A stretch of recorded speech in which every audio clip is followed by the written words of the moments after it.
Assalamualaikum sobat, udah pada tahu belum pendiri Masjid Al-Aqsa? Yuk simak videonya. Masjid Al-Aqsa sedang menjadi buah bibir masyarakat dunia usai polisi Israel kembali menyerang umat muslim yang sedang beribadah pada Rabu, tanggal 5 April tahun 2023 lalu. Kejadian itu menuai banyak kritik dari dunia. Sebab, Masjid Al-Aqsa merupakan salah satu situs suci bagi umat muslim yang menyimpan sejarah penting. Selain itu, Masjid Al-Aqsa pernah menjadi arah kiblat pertama bagi umat Islam di seluruh dunia sebelum bergeser ke Mekah. Masjid Al-Aqsa berada di kompleks Temple Mount atau Haram Al-Sharif di kota tua Yerusalem. Area yang juga dikenal dengan sebutan Kompleks Masjid Al-Aqsa itu kerap menjadi pusaran konflik antara Israel dan Palestina. Lantas, siapa pendiri Masjid Al-Aqsa? Ada sejumlah pendapat yang berbeda dari ulama. Ulama Ibnu Katsir, At-Tabari, dan Al-Qurtubi menyebutkan bahwa Masjid Al-Aqsa pertama kali dibangun oleh malaikat atas perintah Allah Subhanahu wa Ta'ala. Namun, sebagian besar ulama juga meyakini bahwa sosok pertama yang membangun Masjid Al-Aqsa adalah Nabi Adam alaihissalam yang dilanjutkan oleh Nabi Ibrahim alaihissalam. Setelah Nabi Ibrahim alaihissalam, Nabi Sulaiman alaihissalam membangun Masjid Al-Aqsa dengan bangunan yang besar, kuat, dan indah.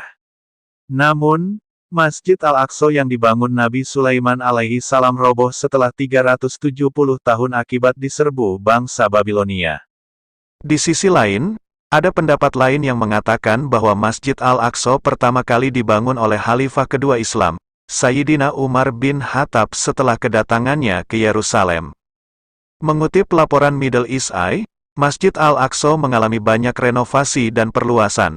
Hal ini termasuk saat era dinasti Umayyah, Abbasiyah, dan Kekaisaran Ottoman. Sementara itu, melansir dari The Times of Israel, tentara Muslim awalnya muncul di sekitar Yerusalem pada 637 Masehi. Saat itu, sosok yang bertanggung jawab atas Yerusalem adalah wakil pemerintah Bizantium, Patriark Sophronius dan pemimpin gereja Kristen. Sophronius disebut-sebut menolak menyerahkan Yerusalem meskipun banyak pasukan Muslim yang mengepung kota itu. Namun, ia hanya bersedia untuk menyerahkan Yerusalem jika Sayyidina Umar bin Khattab datang. Setelah mendapatkan permintaan tersebut, Sayyidina Umar bin Khattab pun segera meninggalkan Madinah dan pergi sendirian menuju Yerusalem dengan satu keledai dan satu asisten. Setibanya di Yerusalem, Umar bin Khattab langsung disambut Sophronius dan diajak berkeliling kota, termasuk gereja makam suci.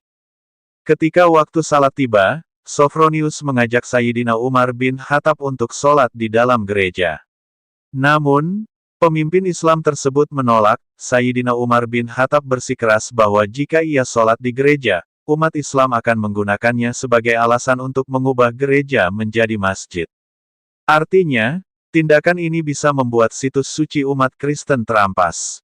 Sebagai gantinya, Sayyidina Umar bin Khattab akhirnya sholat di luar gereja, yakni lokasi yang berada di sisi selatan Kompleks Al-Aqsa.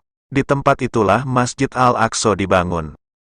Pada awalnya, Masjid Al-Aqsa diberi nama Al-Qibli yang berarti Masjid Kiblat. Nama tersebut sesuai dengan kondisi Masjid Al-Aqsa yang pernah menjadi arah kiblat pertama bagi umat Islam di seluruh dunia sebelum bergeser ke Mekah.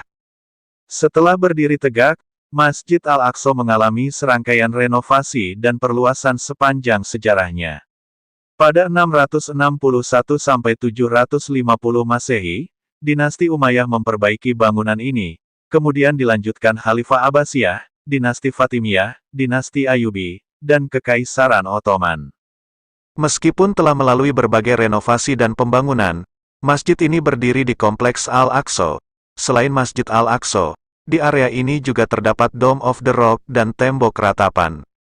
Dome of the Rock atau Baitul Maqdis adalah tempat yang menjadi pijakan baginda Nabi Agung Muhammad Shallallahu alaihi wasallam saat Isra Miraj atau perjalanan menuju langit ketujuh alias Sidratul Muntaha. Sementara itu tembok ratapan diyakini umat Yahudi sebagai satu-satunya kuil kedua yang bertahan usai dihancurkan Romawi.